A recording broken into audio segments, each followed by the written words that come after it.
Hello and welcome to Defense Study Capsule. Today I have come up with a video upon how to clear NDA exam in first attempt without any coaching.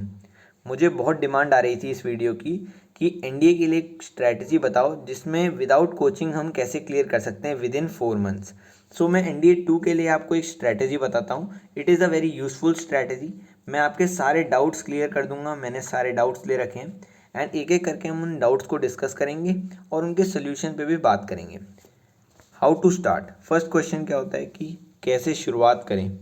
मतलब जो भी candidate NDA के लिए prepare कर रहा है उसके दिमाग में फर्स्ट कन्फ्यूजन ये होगी कि भाई इतना सारा वास्ट सिलेबस है एनडीए में, मैथ्स में, गैट में, दोनों में बहुत ज़्यादा वास्ट सिलेबस है, तो उनको शुरुआत कैसे करें।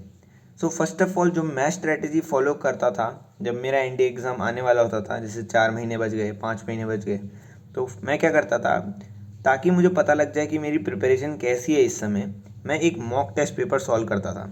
Solve a mock test paper with timing के साथ। जैसे एनडीए का पेपर होता है वैसे मैं एक दिन सॉल्व करता था। कोई भी दिन ले सकते हो आप, जब आप फ्री हो उस दिन एक मॉक टेस्ट पेपर सॉल्व करो। उससे आपको क्या पता लगेगा, उससे आपको पता लगेगा कि आपकी मिस्टेक्स कहाँ हो रही हैं, कहाँ कौन सा चैप्टर आपका वीक है, कौन सा चैप्टर आपका स्ट्रॉन्ग है। तो आप अपने वीक चैप्टर्स हैं उन पे फोकस कर पाओगे। वरना क्या होता है, कुछ कैंडिडेट्स क्या होते हैं, कुछ भी कोई भी चैप्टर रैंडमली पकड़ लेते हैं, वही पढ़ने लग जाते हैं, तो इससे कोई फ़ायदा नहीं होगा। आपको वो चैप्टर्स पकड़ने हैं जिनमें आप वीक हो और स्ट्रॉन्ग चैप्टर्स को और स्ट्रॉन्ग बनाना है। तो इट इज़ वेरी इंपॉर्टेंट कि आप मॉक टेस्ट पेपर सॉल्व करो और पता लगाओ कि भाई मेरी मिस्टेक्स कहाँ हो रही हैं और मेरे को कौन से चैप्टर्स पे वर्क करना है। By this you will be saving your time and your preparation will also be boosted. So ये थी मेरी tip for solving mock test paper in the starting में ही सॉल्व करो। ऐसा नहीं कि बीच में, जब शुरू कर रहे हो प्रिपरेशन तब स्टार्टिंग में मॉक टेस्ट पेपर सॉल्व करो, जिससे तुम्हें पता लग जाएगा कि तुम्हारा वीक पॉइंट कहाँ पे है। नेक्स्ट इज क्या और कितना पढ़ें। क्या और कितना पढ़े से ये मतलब है कि भाई मेरे को पढ़ना क्या चाहिए। देखो मेरी ये मैथ्स वीक है या फिर जीएटी वीक है, तो मेरे को क्या और कितना पढ़ना चाहिए। तो मॉक टेस्ट पेपर सॉल्व करने से आपको ये तो पता लग गया कि मेरे वीक पॉइंट कौन से हैं और मेरे स्ट्रॉन्ग पॉइंट कौन से हैं। तो जो वीक पॉइंट और स्ट्रॉन्ग पॉइंट है उन्हें एनालाइज करो और जो स्ट्रॉन्ग चैप्टर्स हैं तुम्हारे उन्हें पहले निपटाओ, क्योंकि स्ट्रॉन्ग चैप्टर निपटा दोगे तुम्हें तो कॉन्फिडेंस बिल्डअप हो जाएगा और जो स्ट्रॉन्ग चैप्टर हैं वो और स्ट्रॉन्ग हो जाएंगे, तो तुम उनमें गलती नहीं करोगे। ठीक है। और फिर जो वीक चैप्टर्स हैं फिर उन्हें देखो। जैसे अगर आपके पास अभी 4 महीने बचे हैं तो आप क्या कर सकते हो कि आप 3 महीने में तो अपने वीक चैप्टर निपटाओगे और जो पहला 1 महीना होगा उसमें आपने स्ट्रॉन्ग चैप्टर कर लिए होंगे। तो जो आपका 1 महीना था इसमें आपने स्ट्रॉन्ग चैप्टर कर लिए, तो आपको बहुत हेल्प मिल गई कि आपका कॉन्फिडेंस बूस्ट हो गया। अब ये 3 महीने में जो आप अपने वीक चैप्टर को और स्ट्रॉन्ग करोगे उसमें आपको हेल्प मिलेगी कि यार ये चैप्टर तो हो गया, सही है मेरा, मतलब इतना पीछे नहीं चल रहा हूँ, आपका कॉन्फिडेंस लो नहीं होगा। ठीक है। Accordingly give time to different chapter and first try to finish those chapter which are strong. ठीक है। अब गैट के लिए क्या करना होगा, मैथ्स के लिए तो चलो चैप्टर का हमें प्रैक्टिस ही करनी है। गैट के लिए क्या होता है कि ये जो आपके 3 महीने हैं 4 महीने में से, उनमें आप नोट्स प्रिपेयर करिए, हर चैप्टर को अच्छे से पढ़िए। अगर आप पढ़ सकते हैं तो अपना इंटरेस्ट लीजिए उन चैप्टर्स में, उनके नोट्स खुद प्रिपेयर करिए, किसी और साइट या फिर किसी यूट्यूब चैनल से मत देखिए, खुद प्रिपेयर करिए, किसी भी बुक से या फिर यूट्यूब वीडियो से देख के बनाइए। ठीक है। ऐसा नहीं कि उनके डाउनलोड कर लिए और ऑनलाइन पढ़ रहे हैं। ऑनलाइन पढ़ने में ये फ़ायदा नहीं है कि आप अपने लिखते हैं तो आपको जल्दी याद हो जाता है, तो खुद अपने नोट्स लिखिए एंड आखिर दिन के आखिर में, मतलब जब आप उन्हें लिखते हैं तब उन दिन के आखिर में उन्हें रोज़ पढ़िए, रोज़ रात को उन्हें पढ़िए। ठीक है। और revise those notes every day so that you retain them till exam. उनको रिटेन करना है तुम्हें। ठीक है। नोट्स इसलिए बना रहे हो ताकि तुम्हें बार बार पढ़ सको, हैंडी हो जाए आपको पढ़ने में। ठीक है। तो इसलिए नोट्स बनाना बहुत ज़रूरी है। आगे बात करते हैं मैथ्स के कौन कौन से चैप्टर करें। ये बहुत ही ज़्यादा क्वेश्चन पूछा जाता है, मेरे को इंस्टाग्राम में भी बहुत सारे क्वेश्चन आते हैं कि मैथ्स के कौन कौन से चैप्टर पढ़ने चाहिए। तो मेरे पास यहाँ पे एक पाई चार्ट है, इसमें मैंने दिखा रखा है कि बहुत सारे चैप्टर जो भी आते हैं एनडीए एग्जाम में वो कितना सेक्शनल होता है उनका। तो differential calculus and integral calculus, मतलब कैलकुलस से कितना आता है, कैलकुलस से भी बहुत ज़्यादा पोर्शन आता है। अबाउट ये 1/4 ही है। ठीक है, अबाउट 1/4। ठीक है। ट्रिग्नोमेट्री भी आती है 1/3 के, 1/6 के अबाउ। ठीक है। एलजेब्रा, ये एलजेब्रा का क्वेश्चन है। देखो इसमें चैप्टर इंपॉर्टेंट देखो, स्टैटिस्टिक्स एंड प्रोबेबिलिटी अकेले इतना ज़्यादा है, दो सिंगल चैप्टर्स हैं बस ये, और ये इतना ज़्यादा कवर कर रहे हैं, तो इनका इंपॉर्टेंस बहुत ज़्यादा बढ़ जाता है इंडिया एग्जाम में। तो इन्हें छोड़ना नहीं है बिल्कुल, इन्हें पहले ही कंप्लीट कर लेना है, क्योंकि ये ईजी भी होते हैं, लॉजिकल भी होते हैं और इनमें बस कैलकुलेशन करनी होती है और इसमें सिर्फ फॉर्मूला बेस्ड क्वेश्चन आते हैं, ज़्यादा कोई सोचने वोचने की बात नहीं होती। फिर एक चैप्टर बहुत इंपॉर्टेंट जो कि है डिटर्मिनेंट एंड मैट्रिसेस। देखो 2 चैप्टर हैं बस, मतलब एक ही चैप्टर मानते हैं हम तो इसे, पर उसका इतना सारा पोर्शन है। मतलब एनडीए के एग्जाम में डिटर्मिनेंट एंड मैट्रिसेस बहुत ज़्यादा पूछा जाता है। तो डिटर्मिनेंट एंड मैट्रिसेस जो सेकंड चैप्टर है वो आपको टारगेट करना है। उसके बाद जो हार्ड पार्ट आता है उसको छोड़ के हम वेक्टर अलजेब्रा की तरफ जाएंगे, क्योंकि वेक्टर अलजेब्रा के भी बहुत सारे क्वेश्चन पूछे जा चुके हैं वेक्टर 3D के। तो ये भी इजी पे होता है, इसमें भी ज़्यादा आपको थिंकिंग नहीं करनी पड़ती, बस सिंपल फॉर्मूला बेस्ड होते हैं। इसमें थोड़े डायग्राम भी होते हैं, वो बहुत इजीली हो जाते हैं क्वेश्चंस, ठीक है इसके। तो ये वाले कर सकते हैं, अब रिपीट होते हैं इसमें क्वेश्चन वेक्टर अलजेब्रा में। उसके बाद आप कर सकते हैं, अगर आपका कैलकुलस अच्छा है तो आप कैलकुलस में जा सकते हैं, वरना ट्रिग्नोमेट्री में जा सकते हैं। इन सारों का पोर्शन बहुत ज़्यादा आता है। सो ऐसे आपको टारगेट करना है कि जैसे मेरे मेरे स्ट्रॉन्ग चैप्टर्स हैं वो मैं पहले कर लेता हूँ, ठीक है, उनमें कॉन्फिडेंस बिल्डअप कर लेता हूँ। ऐसा नहीं कि मैंने आज कर लिए तो मैं बाद में करूँगा ही नहीं उन्हें। संडे को दोबारा उन पर रिपीट करना है आपको, जो आपने क्वेश्चन करे उनको रिपीट करो। अब वो मैथ्स के क्वेश्चन कौन कौन से करने हैं, अब मैथ्स के वो क्वेश्चन करने हैं। सबसे पहले तो तुम एनसीईआरटी करो, अगर तुमने एनसीईआरटी नहीं की, वो तो आप तुमने कर ही ली होगी 11th और 12th में, ठीक है। और 11th 12th में एनसीईआरटी करने के बाद कोई कोई बच्चे होते हैं वो आर डी शर्मा या फिर आर एस अग्रवाल नहीं करते। तो अगर तुमने साइड बुक नहीं की है तो साइड बुक भी सॉल्व कर सकते हो। अगर तुमने एनसीईआरटी भी कर ली, साइड बुक भी कर ली, तो क्या कर सकते हो तुम, या तो पीवाईक्यू सॉल्व करो, प्रीवियस ईयर क्वेश्चंस, या फिर मॉक टेस्ट पेपर दो। मॉक टेस्ट अगर तुम्हारे सारे चैप्टर हो चुके हैं तो तुम मॉक टेस्ट पेपर दो। मॉक टेस्ट पेपर देख के तुम्हें पता लग जाएगा वीक चैप्टर स्ट्रॉन्ग चैप्टर, उन्हीं चैप्टर्स को करो जिनमें तुम्हें मिस्टेक्स लग रही हैं अपनी, ठीक है। ज़्यादा टाइम वेस्ट मत करो, उन्हीं चैप्टर्स को रिवाइज करते रहो और मॉक टेस्ट देते रहो लगातार। हर संडे तुम्हें कम से कम मॉक टेस्ट देना चाहिए। आगे बात करते हैं कि गैट सेक्शन में क्या पढ़ें। अब गैट सेक्शन में वो जीएटी में क्या क्या आता है, इंग्लिश आती है, फिजिक्स आती है, chemistry, biology, history, freedom struggle, geography and current affair. देखो इसमें पॉलिटी नहीं देगा क्योंकि पॉलिटी अलग अलग सेक्शन नहीं होता, पॉलिटी हिस्ट्री में आ जाती है। इसमें मॉडर्न हिस्ट्री के अंदर ही पॉलिटी ये लोग डाल देते हैं, ठीक है, एनडीए वाले। सो इसे फ्रीडम स्ट्रगल से ही ज्वाइन कर सकते हो। और पॉलिटी में आपके कॉन्स्टिट्यूशन वाले आ सकते हैं कि हमने कॉन्स्टिट्यूशन कहाँ कहाँ से लिया, पावर्स ऑफ प्रेसिडेंट आ सकती हैं, रेट्स बहुत मुश्किल से आते हैं।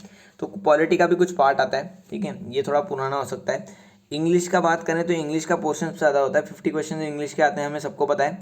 इंग्लिश को आप देखिए, इंग्लिश को आप अच्छे से पढ़ नहीं सकते कभी भी, ठीक है, वो अनप्रिडिक्टेबल होती है। तो आप क्या कर सकते हैं कि एंटोनिम सिनोनिम पढ़ के जा सकते हैं, और थोड़ी आप ट्रिक्स देख सकते हैं यूट्यूब में जो गिवन है कि इंग्लिश के स्पॉटिंग एरर वाले क्वेश्चन कैसे करते हैं, या फिर इडियम एंड फ्रेजेस पढ़ के जा सकते हैं। सो उसके लिए जितना पार्ट हो सके आप कर सकते हैं इंग्लिश के लिए। ज़्यादा डिपेंड मत होना इंग्लिश पे, क्योंकि इंग्लिश पे ज़्यादा कर दोगे तो शायद नेगेटिव मार्किंग भी हो सकती है। तो इंग्लिश को मैं अभी डिपेंडेंसी में ले नहीं रहा हूँ, ठीक है, इंग्लिश पे मैं डिपेंड होता नहीं। उसके बाद फिजिक्स की बात करते हैं। देखो अगर तुम लोग साइंस के स्टूडेंट हो तो फिजिक्स केमिस्ट्री तुम्हारी बहुत अच्छी होगी। मैथ्स के स्टूडेंट हो तो बायोलॉजी को हटा दो, ठीक है, बायोलॉजी तुम्हें अच्छे से पढ़ के जानी पड़ेगी, क्योंकि biology is a game changer. क्योंकि जो मैथ्स के स्टूडेंट होते हैं वो बायोलॉजी में गलती करके आते हैं, तो बायोलॉजी पढ़ के जाओगे, और ईजी भी होती है बायोलॉजी, क्वेश्चंस रिपीट होते हैं जनरली, जाइलम फ्लोएम ऐसे कुछ क्वेश्चन आते हैं। तो बायोलॉजी का अगर तुम पढ़ के जाओगे तो तुम्हें फ़ायदा होगा, क्योंकि तुम ज़्यादा क्वेश्चंस कर पाओगे उसके बाद जीएटी में, ठीक है। तो ऐसा मत सोचो कि मेरे को बायोलॉजी नहीं करनी, हिस्ट्री ज्योग्राफी में देता हूँ। तो अगर तुम पोर्शन देखोगे ज्योग्राफी का, तो देखो इतना सा पोर्शन है ज्योग्राफी का। हिस्ट्री का पोर्शन देखोगे, देखो इतना सा है। अगर मैं बायोलॉजी का पोर्शन देखूँ तो देखो बायोलॉजी तो इतनी, तो तुम अगर करके जाओगे तो तुम्हारे मार्क्स पक्का है। हिस्ट्री ज्योग्राफी में तो पक्का भी नहीं है मार्क्स, और तुम सारा टाइम इन्हें पढ़ने में वेस्ट कर देते हो। तो सबसे अच्छा कि फिजिक्स केमिस्ट्री में देखो इतना पोर्शन तुम्हें मिल रहा है, तो ये वाला ग्रैस्प करो ना, ठीक है। और इंग्लिश में तुम, इंग्लिश में जितना हो सके उतना करना ही है, ठीक है। पर ये नहीं कि नेगेटिव मार्किंग वाला करके आ जाओ, सिंपल जितना आता है उतना ही करना है। फिर करंट अफेयर देखो, करंट अफेयर का इतना पोर्शन आता है। तो करंट अफेयर क्या है, लास्ट 6 मंथ्स की करंट अफेयर जरूर पढ़ के जाना, ठीक है। लास्ट 6 मंथ्स की ज़्यादातर आती हैं, ठीक है। और डिफेंस करंट अफेयर भी आती है, डिफेंस करंट अफेयर भी पढ़ के जाना, ठीक है। तो ये था जीएटी के लिए मेरा। सो नेक्स्ट इज गैट के लिए कहाँ से पढ़ें। भाई गैट के लिए मैंने तो बता दिया तुम्हें कि क्या क्या पढ़ना होता है, पर कहाँ से पढ़ें गैट के लिए। So candidates are confuse from where to study GAT. GAT के लिए मतलब कहाँ से पढ़ें, मतलब यूट्यूब में वो लोग सर्च करते रहते हैं कि भाई कोई स्टडी मटेरियल दे दो, या कहाँ से पढ़ें, जीएटी का ल्यूसेंट से पढ़ें, पाथ फाइंडर से पढ़ें, या फिर किसी यूट्यूब चैनल से पढ़ें। आधा टाइम तो इसी में निकल जाता है कि भाई यूट्यूब में सर्च कर करके, ठीक है। तो इसमें कुछ नहीं है, आपको सिर्फ क्या करना है कि जिस भी चीज़ से पढ़ रहे हो उसके नोट्स बनाओ अच्छे से, और उन नोट्स को पढ़ो, शॉर्ट क्वेश्चंस के नोट्स बनाओ, ठीक है, छोटा छोटा लिख के। स्टडी फ्रॉम लूसेंट बुक है, पाथ फाइंडर है, ठीक है, कोई भी अदर जीके बुक है तुम्हारे पास। यूट्यूब के चैनल्स हैं, मैं नाम बता देता हूँ। यूट्यूब में एक चैनल है गवर्नमेंट एग्जाम फंडा, वेरी गुड चैनल, मैं लिंक प्रोवाइड कर दूंगा डिस्क्रिप्शन में। गैट के क्वेश्चन रिपीट होते हैं, गवर्नमेंट एग्जाम फंडा की सीरीज़ है एनडीए गैट के लिए, so you can go and check out his channel. And government exam funda के अलावा ग्रेड अप भी बहुत अच्छा करा रहे हैं। मैं भी कभी कभी ग्रेड अप से पढ़ लेता था, पर मैं ज़्यादातर यूट्यूब से पढ़ता नहीं था, मैं अपने खुद के नोट्स बनाता था। So I prefer that you make your notes yourself, because you will remember all the theories when you make notes, and you will revise, when you will revise you will relate to what you have written, ठीक है, तुम relate करोगे, जैसे मैंने ये लिखा है, क्यों लिखा था, कब लिखा था, तुम्हें याद आता रहेगा, ठीक है, तो उससे आप तुम रिलेट कर पाओगे। पर इनके नोट से तुम रिलेट नहीं कर पाओगे, क्योंकि इनके तो टाइप नोट्स होते हैं, ठीक है। So make proper notes and revise them every day. तो गवर्नमेंट एग्जाम फंडा एंड ग्रेड अप से तुम यूज़ कर सकते हो इनके नोट्स, या फिर इनकी क्लासेस को यूज़ कर सकते हो। उसके बाद बात करते हैं आगे, नोट्स कैसे बनाएं। देखो नोट्स, अभी मैंने इतना इम्फेसिस दिया नोट्स पे कि नोट्स बनाने होते हैं, ये मैं ऐसे नोट्स बनाता था, ठीक है, ये मेरी डायरी थी, इसमें मैं नोट्स लिखता था, ये पॉलिटी के नोट्स हैं। So your notes should be short and crisp and should contain all the necessary information. तुम हाईलाइट भी कर सकते हो।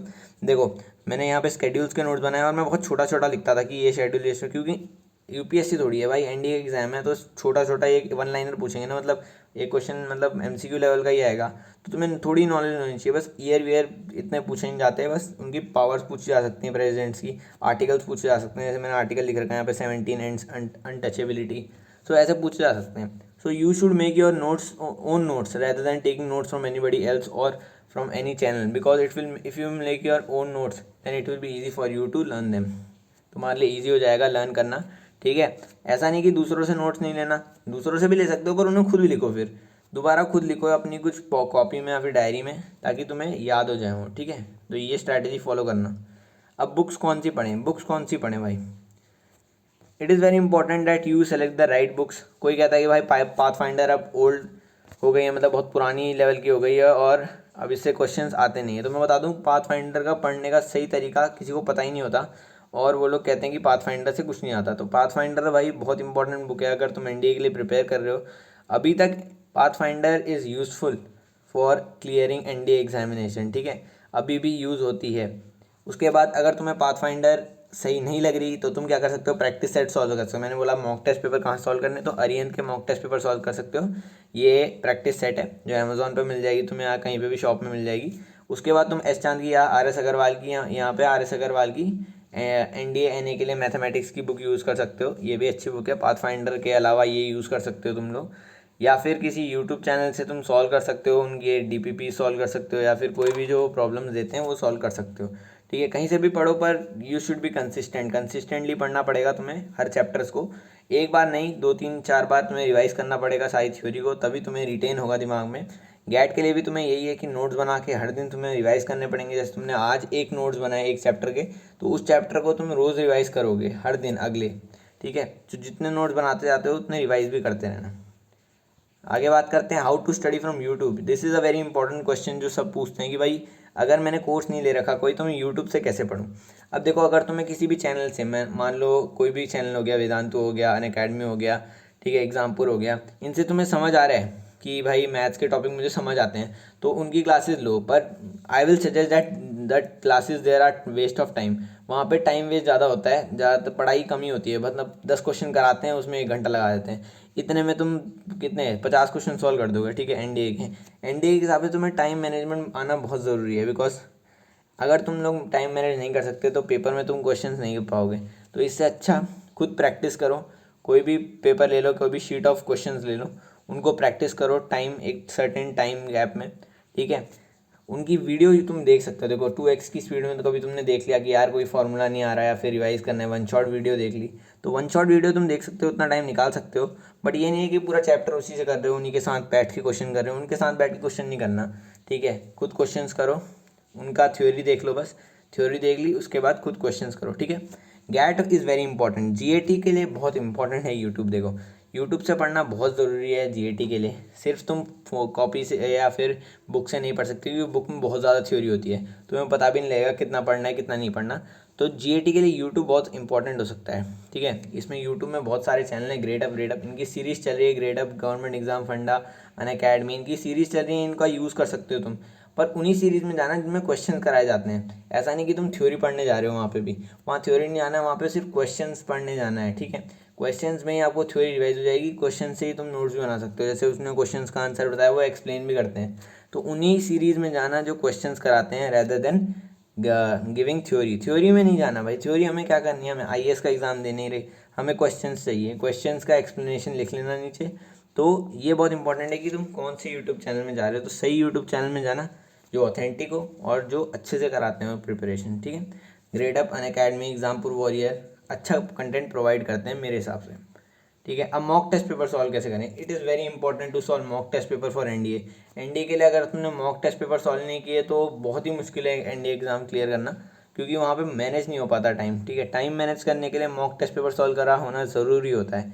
तो कुछ कैंडिडेट्स के साथ बहुत बड़ी प्रॉब्लम होती है कि वो मॉक टेस्ट पेपर सॉल्व नहीं करते और ऐसे ही चल जाते हैं एग्ज़ाम देने। इसकी वजह से क्या होता है, वो टाइम मैनेज नहीं कर पाते हैं एनडीए एग्ज़ाम में, और ज़्यादा से ज़्यादा 30-40 क्वेश्चन सॉल्व हो जाते हैं, जो कि इनफ नहीं होते टू क्लियर द एग्ज़ाम। तो क्या करना चाहिए, तो you should solve a mock test paper every Sunday. Sunday को बैठ के सॉल्व करो आराम से और अपनी मिस्टेक्स को एनालाइज करो, और अगर तुम्हारी जो भी गलती हो रही है उस पर काम करो, रेदर देन जो भी तुम्हारा कोर्स चल रहा है। जैसे मान लो मैंने तुम्हारा कोर्स ख़त्म हो गया, अभी तुम हो ही गया होगा, कोरोना की वजह से इतना एक्सटेंड हो गया है, तो अभी तुम्हारा कोर्स ख़त्म ही हो गया होगा। तो कोर्स ख़त्म होने के बाद अब तुम्हें क्या करना है कि मॉक टेस्ट पेपर सॉल्व करने लग जाने हैं। और जो चैप्टर तुम्हारे मिस्टेक्स आ रही हैं, जैसे तुम्हारा एक एक इंटीग्रेशन का क्वेश्चन गलत हो गया, दो डिफरेंशिएशन क्वेश्चन गलत हो गए, दो डिटर्मिनेंट के क्वेश्चन गलत हो गए, दो मैट्रिक्स के क्वेश्चन गलत हो गए, तो इन चैप्टर्स को पढ़ो जिनमें गलती हो रही है, और दोबारा फिर मॉक टेस्ट पेपर में गलती मत करना।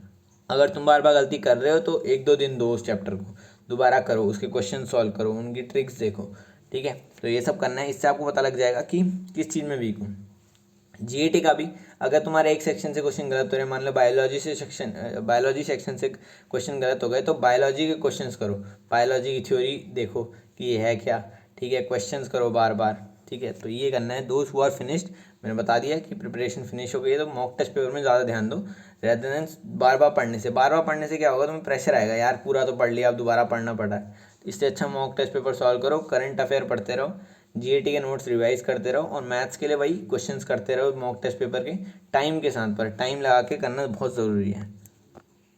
आगे बात करते हैं मेरी पर्सनल एडवाइस क्या होगी। देखो, मेरी पर्सनल एडवाइस ये होगी फ्रेशर्स के लिए जो पहली बार एग्ज़ाम देने वाले हैं, कि एनडीए के एग्ज़ाम के लिए मॉक टेस्ट पेपर बहुत ज़रूरी है, और नोट्स बनाना बहुत ज़रूरी है जीएटी के लिए। उन नोट्स को रिवाइज़ करना बहुत ज़रूरी है, और वो नोट्स बना के रखना, मतलब कैसे बनते हैं वो नोट्स, मैंने तुम्हें दिखा दिया कैसे बनाए जाते हैं, ठीक है। उन सबको रिवाइज़ करो, हर दिन रिवाइज़ करो, संडे को मॉक टेस्ट दो, मॉक टेस्ट से एनालाइज करो कौन से वीक हैं, कौन से स्ट्रॉन्ग चैप्टर हैं। उन स्ट्रॉन्ग एंड वीक चैप्टर्स को अकॉर्डिंगली टाइम दो, कि भाई इसे ज़्यादा दूंगा, इसे कम दूंगा। इससे तुम्हें क्या होगा, इफेक्टिवली प्रिपेयर कर पाओगे। और एक गोल सोचो कि भाई मेरे को आज ये कंप्लीट करना है तो करना है, ठीक है। ये नहीं कि भाई आज ये उठा लेता हूँ, चलो आज ये कर लेता हूँ, चलो इंस्टाग्राम में नोट देख लिए तो यही पढ़ लेता हूँ, ये नहीं करना भाई। जो ले रखा है अभी टास्क, जैसे तुमने एक टास्क ले रखा है कि मुझे इंटीग्रेशन ख़त्म करना है, तो वो ख़त्म करना ही करना है आज। तो यही मेरी पर्सनल एडवाइस होगी कि कंसिस्टेंट बने रहो। मैथ्स का कर रहे हो तो कंसिस्टेंटली करो। भाई एक यूट्यूब चैनल में लिख रहे हो भाई मेरी मैथ्स नहीं हो रही, क्या करूँ, कोई स्ट्रैटेजी बता दो। भाई एक स्ट्रैटेजी पकड़ो कि यार मुझे आज ये करना है, वो कंप्लीट करके रहो, ठीक है। ऐसे ही क्लियर होगा एग्ज़ाम। एग्ज़ाम ऐसे क्लियर नहीं होगा कि भाई पूरा पढ़ लिया, कभी इस सोर्स से पढ़ रहा हूँ, कभी इस सोर्स से पढ़ रहा हूँ, इधर उधर नहीं भागना है। एक चीज़ पकड़ो और उससे कंसिस्टेंटली उस पर वर्क करो, ठीक है। तो ये मेरी पर्सनल स्ट्रैटेजी थी।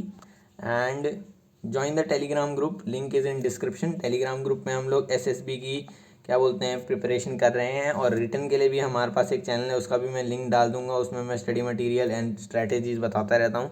एसएसबी का ग्रुप भी बहुत अच्छी डिस्कशंस होती हैं। अगर आप एसएसबी भी आने वाली है टीएस की या फिर एनडीए की, तो आप उसे भी ज्वाइन कर सकते हैं।